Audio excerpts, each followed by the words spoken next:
This is in part why President Biden issued an executive order back in January, intended to right the historical wrongs Black folks have faced when it comes to housing and home ownership in this country.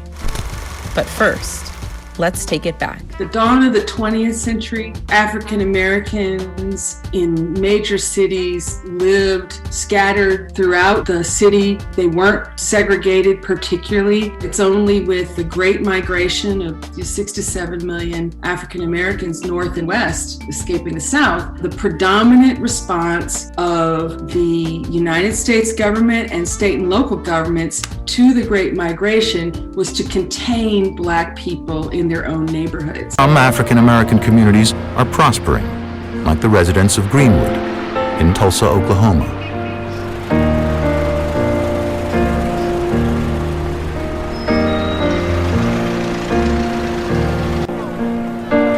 A remarkable Baptist pastor named Solomon Sir Jones is the pioneering filmmaker. His footage was lost for more than 50 years.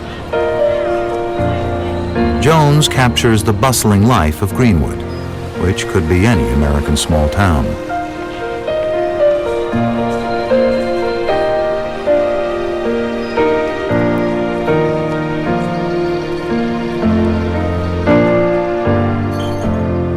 But Tulsa's whites don't like what they see. In May 1921, after a Black man is accused of assaulting a white woman, a white mob rampages through the city. For a night and a day, they loot and burn Greenwood. A Fox News crew captures the only surviving footage.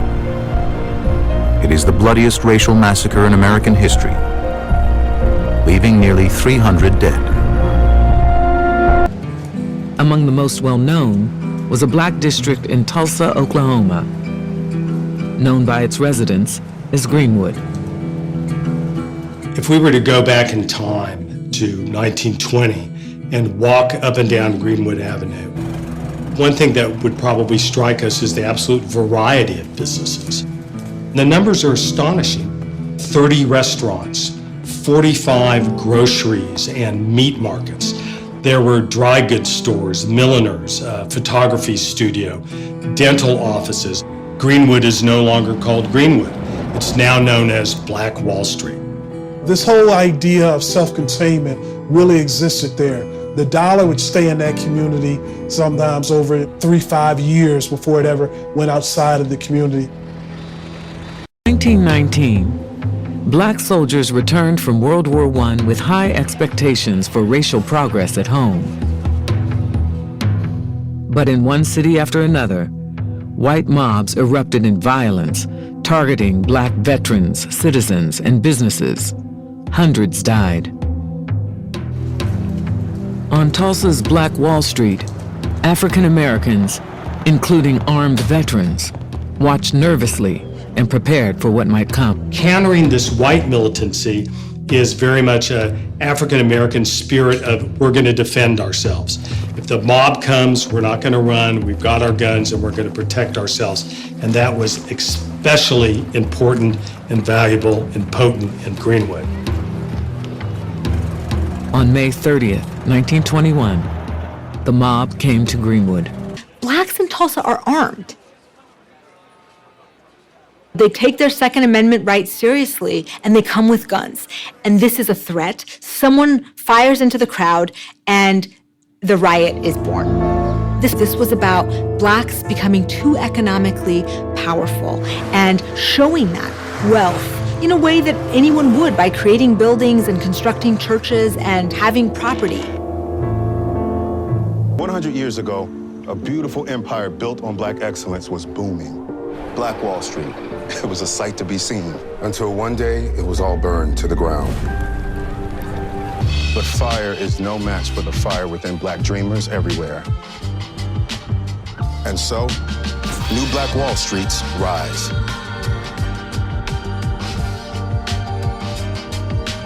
City is committed to helping build Black businesses through banking. I want to give all the praises and the honor to Yahweh Bahashem, Yahweh Shah Bahashem, Racha HaQuadash, and double honors to the elder apostles and even the elder bishops of Great Millstone. Honors as well to you, brethren. Sincere honors to you, brethren. Salute to you, and even shalom to you, few sisters. Also, shalom to the elect. So anyway, before I get started, first, take a look at this picture right here with the Jake on the right and his, I believe, his woman or wife on the left, whoever she may be. One thing I noticed about this Jake, when I looked at his face, the senior elder Jake, he looks like he's comfortable. He looks like he's in his power, right? And clearly we wasn't having women and children out of control in that kind of environment. More than likely that was not going to happen. And I just wanted to point that out because you can see how this Jake, he's sitting here, he's confident, he's in his power, you see his head up. You know, you don't see Jake look like that today. And this is why the Most High always gave us a glimpse of what it can be like to be in our power. But he's not ready for us to be in that power until the upcoming next transfer of rulership. Right now, okay, now the video I want to go into, I'm not going to make it long by the Lord's will. This is raw. I did want to go into this City Bank commercial because that did intrigue me to go further into that, because this City Bank commercial says Black Wall Street rise again, and I'm like, how the hell they rising again if it's under the structure or the thumb of another conglomerate bank, right? But doing some research, I even saw Judge Joe Brown, anybody know him, in an interview. He was also going into the fact that these people at Greenwood, because Greenwood was a city in that area that was 45 blocks or so, they had everything. I mean, they was flourishing. But they were renting those properties, you know. They never really owned, technically, Black Wall Street. They did own the businesses, but they never owned the actual property. So it was only going to be a matter of time if they didn't bomb it, and that setup with the white woman in the elevator with the black boy, young black man whistling at her. They did the same thing in Rosewood, the same thing with Emmett Till. We know how it go.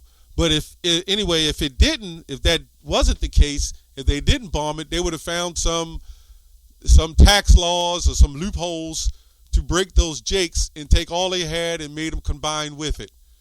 You know, there was a guy named Levan Hawkins, I remember, here, and he's from Florida, and he owned a string of Checkers restaurants. And I knew, and I was young back then, but I still knew it was a matter of time before he sold out, because all of our people was going and buying Checkers. They really wanted to support a black business. But as long as you give so-called black people, Israelites, a glimmer of hope, they'll flock to that and try to support it. But this man is not going to allow it. Why? Because Yahweh Ba'Shem Yahushua is not going to allow it. Now, this truth is the same thing, right? This is why we're sitting up there now like this man with the cigar in his mouth, right?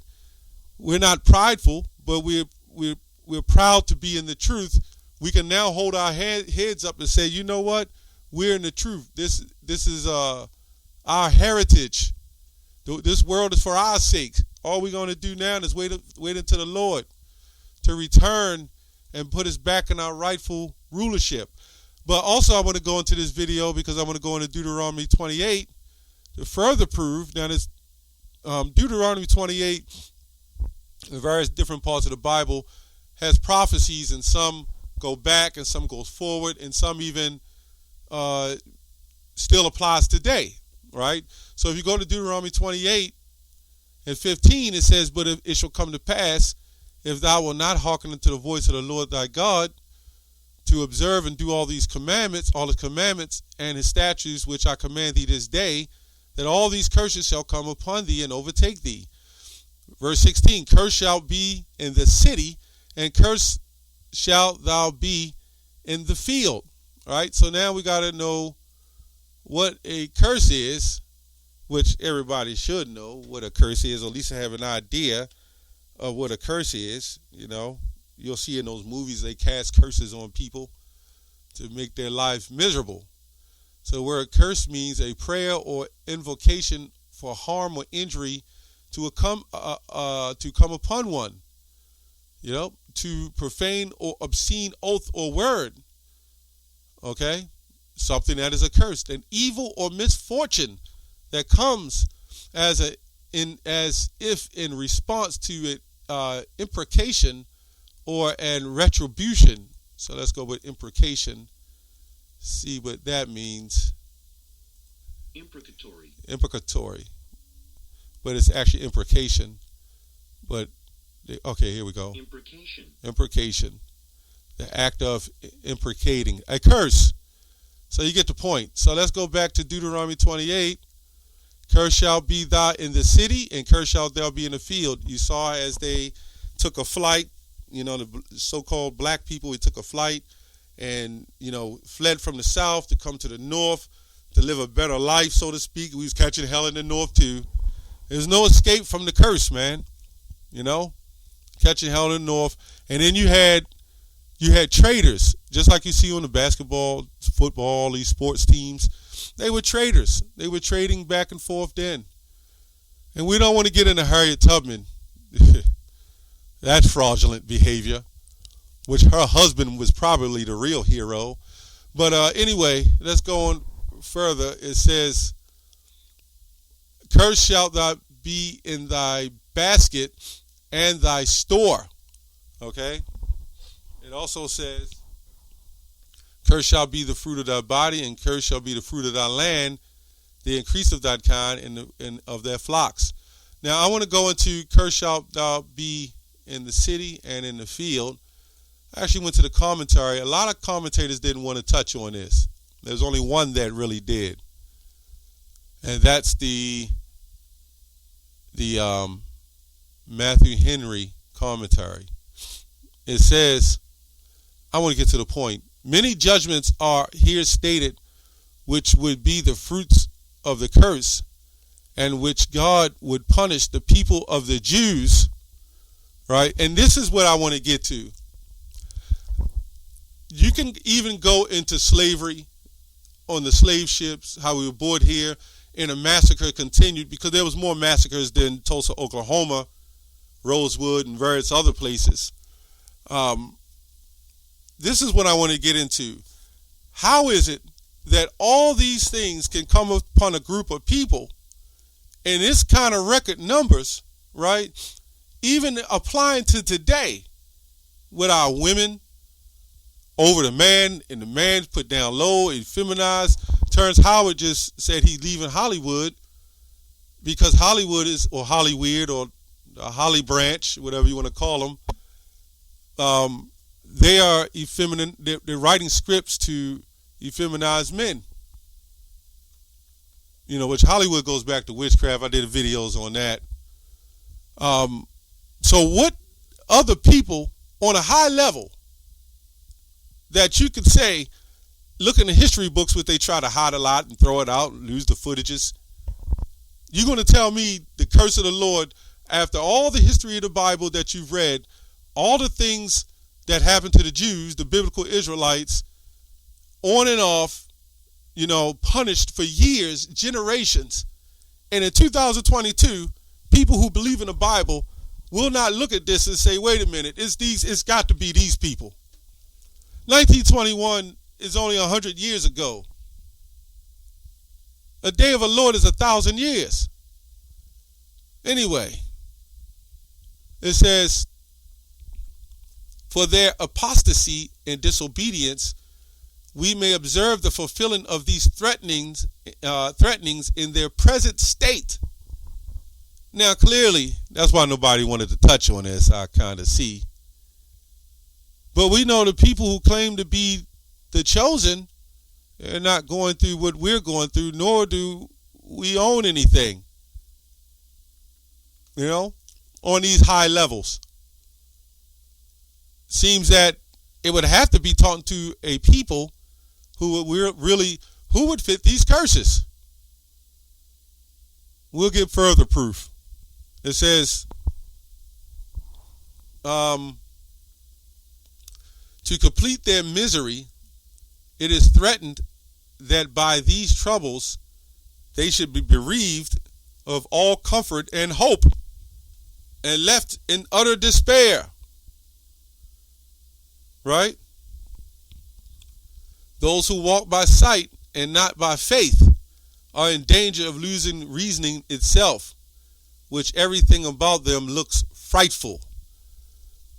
Now, this is crazy. Everything about them looks frightful. Now, when you go back to Deuteronomy 28, it talks about thou shalt be an astonishment, which is a frightening. Anyway, the Lord shall send upon thee curses and vexations, rebuke, and all thou setting thine hand unto for to do, right? Until thou be destroyed, and until thou perish quickly, because of the wickedness of thy doings, whereby thou hast forsaken me. It says, the Lord shall make the pestilence cleave unto thee, until he have consumed thee from off the land, whither thou goest to possess it. Now you've seen the Israelites, we've scattered, we moved. I remember talking to some jakes. They were always talking about going back down south because there's better opportunities. Meanwhile, people fled from the south to come up north and north to go to south. So if you fled to go from the south, from the north, go back down south, I'll ask them 6 months later, well, why the hell did you come back? Right? Because if you know these curses, you would know wherever you go, there would be a curse there. Now, if there's a job that better suits you somewhere else and you could do okay, all right. We're talking about a nation. There's some Jake who did okay, right? But what nobody's telling you with this Tulsa, Oklahoma, and Greenwood, they still had to trade import-export with the white man. He still had pretty much some dominating control over the situation. That money had to consume and run through somewhere, right? It had to run through somewhere. It ain't like they just had it all to themselves, which kind of they did, but they were still working with an out of power. But then you had the lowlifes, white people who just didn't want to accept that. This goes back just like with Pilate, just like going back to Jerusalem. We had our people who were allowed, I believe in Alexander or maybe some others, who really allowed the Israelites to practice their traditions and they do whatever they want to do. All they had to do was pay a form of tax. They had provinces set up, certain things set up, right? But it was always wicked Jake selling us out, causing more turmoil. Ain't nothing new under the sun. Nothing's new under the sun. You can read this whole thing, but this goes back and forth between times. We can go to verse 48. Therefore, this is one of my favorite ones. Therefore thou shalt serve thine enemies, which the Lord shall send against thee in hunger and thirst, and in nakedness in want of all things. And he shall put a yoke of iron upon thy neck, until he have destroyed thee. So yes, he'll put a yoke of iron upon thy neck, till he have destroyed thee. So a lot of us thought we could break free from that yoke. And you saw Jake standing there with his guns. They was ready to go. But you know what? The Lord let us know real quick. See, we have the power we have it in us to raise up and be over Edom and run everything. But the Lord is just not allowing us to do it. And this probably explains, this is another video, with this situation with Simeon Toko. Anybody don't know who he was? I believe he was a spiritual angel. They tried to kill him. He was a black man. They called him Black Jesus. They tried to kill him. And every time they tried to kill him, they found him somewhere else. He arose. They just couldn't kill him. And then before they finally did kill him, after they killed him like 20 times, he said there's more of us. So that's where the threat comes with us. And that's what this thing is all about. If anybody know what I'm talking about, trying to get you in that 3-4 point jump shot line, take that 3-point shootout on the jump court. If anybody know what that is, they know something, man. And that's the fear. Malachi 2:2, if you will not hear and if you will not lay it to heart to give glory unto thy name, shall the Lord of hosts, I will even send a curse upon you, and I will curse your blessings. Yea, I have cursed them already, because ye do not lay it to your heart. So ultimately, the Lord is going to build this up. The Lord is going to deliver us from this hell we in, right? The elect, Daniel, I think 7:18 says, the saints of the Most High shall take the kingdom, right? And possess the kingdom. So that's what we have to look forward to. I just wanted to do this video to show the hypocrisy that we never really owned a Black Wall Street. You know, it's kind of like your house. You might have owned a Black Wall Street so-called business, but not the in a whole the property. Kind of like your house. You never really own the house. That house sits on property.